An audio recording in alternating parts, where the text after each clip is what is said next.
नमस्कार, स्वागत है आपका न्यूज 24 में। मैं हूं रुमाना खान। एक लड़की के साथ दरिंदगी होती है। लड़की की इज्जत पर हाथ डालने की कोशिश करने वाला कोई और नहीं, खुद उसका बॉस होता है। आवाज उठाने पर नौकरी जाने का खतरा है। डर ये भी कि दुनिया क्या कहेगी। बावजूद इसके समाज की रूढ़िवादी सोच की अड़चनों से बाहर निकलकर वो लड़की आपबीती सुनाने की हिम्मत जुटाती है, लेकिन नतीजा क्या होता है? उस लड़की पर ही सवाल उठाने की कोशिश होती है। हम बात कर रहे हैं तहलका के संपादक तरुण तेजपाल की घिनौनी हरकतों को सामने लाने वाली लड़की की। जांच से पहले ही तहलका प्रबंधन उस पीड़ित लड़की पर सवाल उठाकर आखिर साबित क्या करना चाहता है? ये कैसा समाज है जो पीड़ित को ही कटघरे में खड़ा कर देता है? इसीलिए आज हम कहना चाहते हैं कि गुनाह के खिलाफ आवाज उठाने वाली ऐसी बहादुर बेटियों को सलाम करो इंडिया।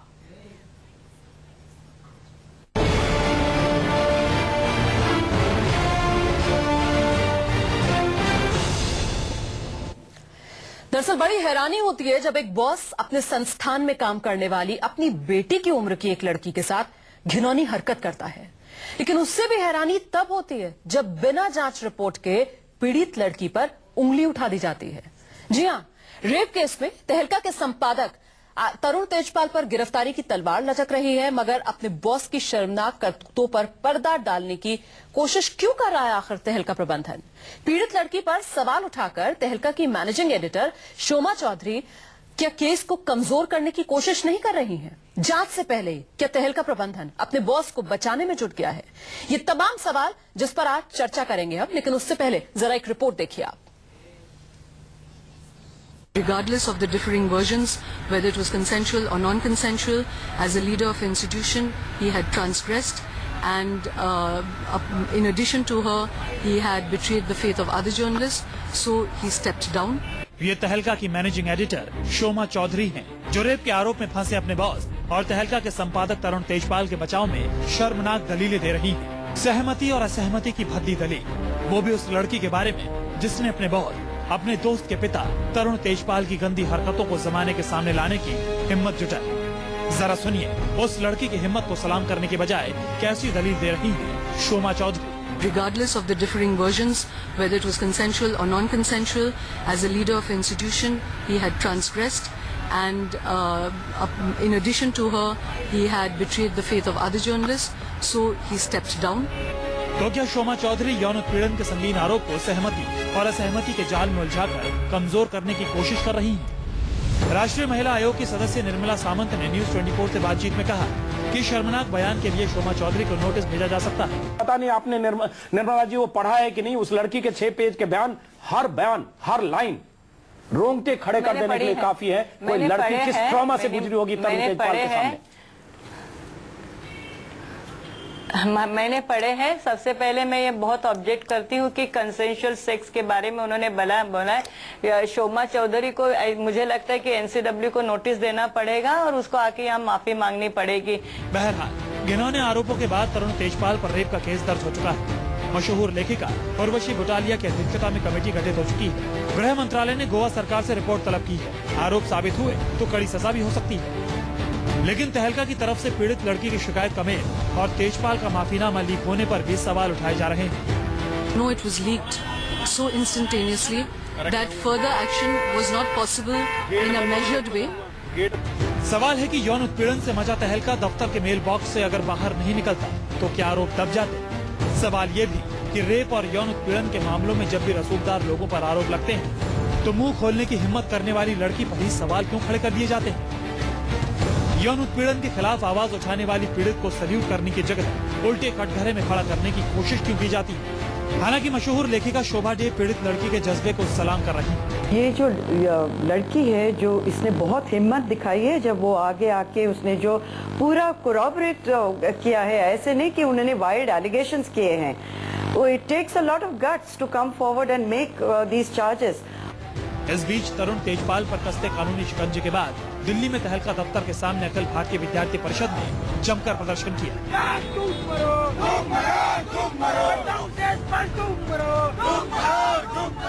महिला पत्रकार भी तेजपाल के खिलाफ मुंह खोलने वाली लड़की की हिम्मत को दाद दे रही है। मुझे बहुत अच्छा लगा कि ये जो यंग लड़की है ये आगे आई है, सामने आई है, कंप्लेंट उसने किया है। मैं जब मुझे तो बहुत साल हो गए हैं जर्नलिज्म में, और मुझे मालूम है कि जब हम लोग यंग थे और हम मेरे पूरे करियर में काफ़ी सारे सीनियर जर्नलिस्ट हैं जिन्होंने ऐसा कांड किया है, पर पहले हमारे में इतनी हिम्मत नहीं थी कि हम आगे बढ़ें और कंप्लेन करें। लेकिन सवाल तो ये है कि समाज की गंदी सोच उन बेटियों को सलाम करने की बजाय उनकी आवाज को दबाने की कोशिश क्यों करती है, जो अपने साथ हुए जुल्म या घिनौनी हरकतों पर मुंह खोलने की हिम्मत जुटाती है। न्यूज 24 पूछ रहा है कि हम क्यों न करें ऐसी बहादुर बेटियों पर नाज, हम क्यों न करें ऐसी बहादुर बेटियों को सलाम। Bureau report, news 24।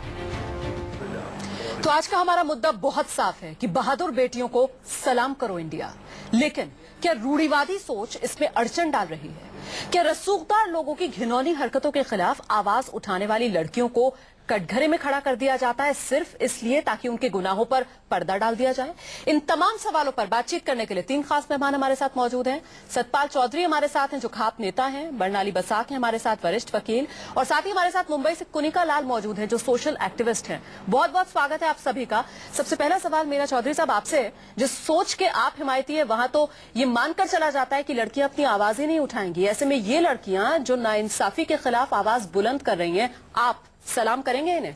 नहीं, बिल्कुल सलाम करेंगे। देखिए हमारे यहाँ भी आप गलत तरीके से उसको पेश कर रहे हैं आप लोग। हमारे यहाँ भी उत्तर भारत का जो ग्रामीण इलाका है वहाँ पे हर जगह पे यदि कोई इस तरह की घिनौनी हरकत करता है तो वहाँ उसका मुंह काला करके जुलूस निकाला जाता है, उसकी पिटाई की जाती है, उसको जेल भिजवाने का काम किया जाता है। और इवन देन जेल में भी जिस तरह से हमें कई बार सामाजिक राजनीतिक लड़ाइयों में जेल जाने का मौका मिला है, तो जेल में भी जिस तरह के अपराध में संलिप्त व्यक्ति का पूछताछ, घिनौनी हरकत क्या हो इसे परिभाषित आप तो नहीं करेंगे ना। अब बालिग लोगों को आप अपनी मर्जी से शादी नहीं करने देते, किसी की नजर में वो भी घिनौनी हरकत हो सकती है, इस पर आपकी क्या टिप्पणी होगी? शादी के लिए देखिए इसमें आप अनावश्यक रूप से खाप को ना पहुंचाए। जो ग्रामीण भारत का पक्ष है और खाप का जो पक्ष है मैं उसे रखने की कोशिश कर रहा हूँ। इस तरह की मीडिया में जो काम करने पहुंचाना पड़ेगा क्योंकि हमें एक बड़ा सवाल उठाना है और हमें एक बड़ी तस्वीर दर्शकों के सामने रखनी है। वो तस्वीर ये कि लड़की अगर अपनी आवाज बुलंद करती है तो फिर उसकी आवाज को सुनने की बजाय क्यों उंगली उसी लड़की पर उठा दी जाती है। कुनिका हमारे साथ मौजूद है, मैं लौटूंगी आपके पास। कुनिका, आपकी राय? जी सतपाल जी मेरे साथ इससे पहले एक डिबेट में थे जब वो खाप की बड़ी तारीफ कर रहे थे और खाप पंचायत की तारीफ कर रहे थे। खैर वो मुद्दा अलग है। आई सल्यूट दिस गर्ल, इस बच्ची को हमें सल्यूट करना चाहिए और इसका साथ देना चाहिए। And I am very sad, मतलब बहुत दुख होता है ये देखकर कि सोमा चौधरी जैसी लेडी जो हमेशा आवाज उठाती रही है महिला उत्पीड़न के मामले में, उन्होंने उसको इतने दिन लगा दिए। अगर इस पांच दिनों में अगर इस बच्ची ने खुदकुशी कर लिया होता या अपने आप को कुछ कर लिया होता तो कौन जिम्मेदार होता? और ये जो इंटरनल इंक्वायरी उन्होंने बिठाई और बिना मीडिया, मतलब ये जो लीक हुई, अगर ये लीक नहीं होता और इसके बाद उस बच्चे के ऊपर क्या गुजरती, किसी ने ये सोचा नहीं है। और आई थिंक ये बहुत ही सीरियस इशू है क्योंकि ये पब्लिक फिगर भी हैं और पब्लिक डोमेन में ये सारी काम की जगह पे हो रहा है। जहां तक विशाखा कमेटी के जो दलीलें दे सुझाव थे, ये क्या केस को उलझाकर कमजोर करने की कोशिश होती है क्या? देखिए ये जो केस है मतलब हर कोई कोशिश करता है, जो मतलब हायर इन द सोसाइटी होते हैं जो इतना मतलब कामयाबी देख चुके हैं, वो चाहते हैं कि ये दब जाए बिकॉज इस टाइप ऑफ केसेस मतलब बहुत ही एम्बैरसिंग सिचुएशन हो जाती है। बट इस पर्टिकुलर केस में ये लड़की को बिल्कुल मतलब उसकी हिम्मत के लिए मतलब कॉन्ग्रेचुलेशंस, मतलब उसको बहुत गट्स चाहिए होता है कि कोई कंप्लेंट लॉन्च करना। ये तो कोई फेक चीज तो है नहीं, कोई लड़की आगे नहीं बढ़ेगी specially in a work field. अगर आपको किसी तरह भी सेक्सुअली आप हैरेस्ड फील कर रहे हैं तो इस चीज को आगे लेके जाना और आवाज उठाना बहुत मतलब मुश्किल और बहुत गट्स की बात होती है। तो इस लड़की ने करके दिखाया और इस चीज को दबाने के लिए हर तरफ से मतलब प्रेशर तो आएगा, मतलब which is of course not right. बिल्कुल इस लड़की ने हिम्मत दिखाई और इसी वजह से हम कह रहे हैं कि बहादुर बेटियों को सलाम करो इंडिया। सतपाल चौधरी जी लगातार इस पेशकश में हमारे साथ बने हुए हैं। चौधरी साहब ये बताइए आप मुझे, कोई भी अपराध होता है, मान लीजिए चोरी होती है, डकैती होती है, हत्या होती है, उसमें जो पीड़ित होता है उस पर किसी तरीके का कोई सवाल नहीं उठता। लेकिन जहां मामला बलात्कार से जुड़ा हुआ आ गया, यौन उत्पीड़न से जुड़ा हुआ आ गया, फौरन लड़की के कैरेक्टर पर कीचड़ उछालना शुरू कर दिया जाता है। क्या बहुत आसान है एक लड़की पर कीचड़ उछालना? नहीं नहीं, हम इस पक्ष के हिमायती नहीं है, हम इसके हिमायती नहीं है। इस लड़की ने बहुत बहादुरी का काम किया और जिस तरह से दिल्ली में पिछले दिनों भी हुआ, निर्भया के साथ हुआ, उस पर भी जिस तरह से पूरा देश ने एकजुटता दिखाई। और ये बड़ा शर्मनाक है जिस तरह से आप लोग दिखा रहे थे उसकी तहलका की जो मैनेजिंग एडिटर है, वो जिस तरह से उनका पक्ष ले रहे हैं ये, और जो गांव देहात की जो पत्रकारिता है, कस्बाई पत्रकारिता है, उससे अलग हटके जिस तरह से तरुण तेजपाल ने अपना साम्राज्य खड़ा किया, मैं कह रहा हूँ इसकी तो और भी लंबी जांच होनी चाहिए।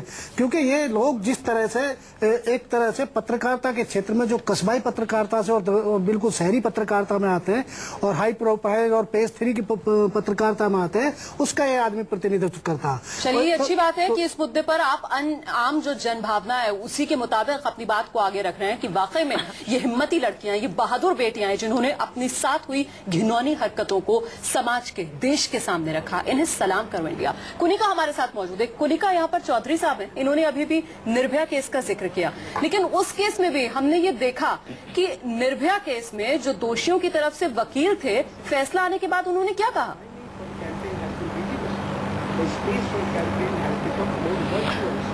बिल्कुल, ये देखिए निर्भया केस के मामले में अभी मैं इस वक्त ये तरुण तेजपाल के केस के बारे में कहना चाहती हूँ। दो बातें हैं। एक तो आपने अगर देखा होगा कि जब ये मेल लीक हो गई थी और जब ये बात सामने आ गई थी, उसके बाद सोमा चौधरी ने कहा कि हमें थोड़ा सा टाइम दीजिए, हमसे इस वक्त लाइव मतलब don't ask us to make a comment, give me some time. क्या यही चीज जब वो स्टिंग ऑपरेशन करते तो दूसरों के साथ ऐसे ही करते हैं? जब स्टिंग ऑपरेशन होता है तो फटाफट आप चाहते हैं कि उसी टाइम नेता लाइव पे आ जाए, उसी टाइम वो अपना बयान दे, उसी टाइम अपनी सफाई दे। उन्होंने इस तरह से टाइम आना, कुछ एरोगेंस दिखाई देता है। वो एरोगेंस मुझे जिस दिन मैंने ये सुना, मैं तभी सोच रही थी कि ये इनको शील्ड कर रहे हैं क्योंकि वो उनके सीनियर है और उनको वो शील्ड कर रहे हैं। दूसरी बात, इस केस के बाद अभी जब ये बच्ची बहुत बहादुरी दिखाई है और इससे आगे आप देखिए, चाहे वो न्यूयॉर्क हो चाहे वो इंडिया हो, जब कोई बच्ची या कोई महिला सेक्सुअल हैरेसमेंट के बारे में इन द वर्क प्लेस जब वो कंप्लेन करती है, उसके बाद उसको आगे नौकरी मिलने की संभावनाएं बहुत कम होती है। ये भी एक मानसिकता है जिसे हमें चेंज करना चाहिए। बावजूद इसके इस लड़की ने हिम्मत दिखाई है, लेकिन कहीं ना कहीं इसके चरित्र पर जो सवाल उठाया जा रहा है, जो कुतर्क दिए जा रहे हैं इस मामले में, वो सवाल खड़े करते हैं। बरनाली बसाक, जिस तरीके के कुतर्क इस मामले में दिए जा रहे हैं या फिर और दूसरे मामलों में दिए जाते हैं, क्या कानून की नजर में वो एक बचाव का रास्ता तैयार करने के लिए होते हैं? देखिए, कानून में these are right now allegations हैं। ये कानून में जब एविडेंस सारे सामने आएंगे तभी जाके मतलब ये प्रूफ की बात होती है, एविडेंस की बात होती है, तभी जाके मतलब कानून की मतलब आप वो कर सकते हैं। लेकिन जो अब कानून को छोड़ के अगर देखें तो इस तरीके की जो एलिगेशंस हैं, ये मतलब ऐसे ही नहीं एलिगेशंस कोई करते हैं। जैसे कि मैंने पहले भी कहा है कि इसमें बहुत हिम्मत जुटानी पड़ती है और हिम्मत से आगे बढ़ के इसमें मतलब आवाज उठानी मतलब बहुत बड़ी चीज है। ये जो सोशल एक स्टिग्मा लग जाता है, जो वर्क प्लेस में अगर ऐसा कुछ हो जाता है, सेक्सुअली अगर कोई हैरेस्ट हो जाता है, अगर कोई आवाज उठाए, तो बिल्कुल ये है कि एक डर सा होता है कि आगे जाके नौकरी मिलने का डर होता है, स्टिग्मा लगने की आपने बात की, तो इसी चीज का मतलब डर होता है। एक लड़की के साथ बलात्कार होता है तो फिर कलंक लड़की पर क्यों? नहीं, ये तो अभी धीरे धीरे देखिए जो हमारे यहाँ जो अभी तो ऐसा है ना, ये तो मानेंगे अभी ना? अभी इस तरह का है, लेकिन समाज को बदलने की जरूरत है। अभी धीरे धीरे जो चलिए, समाज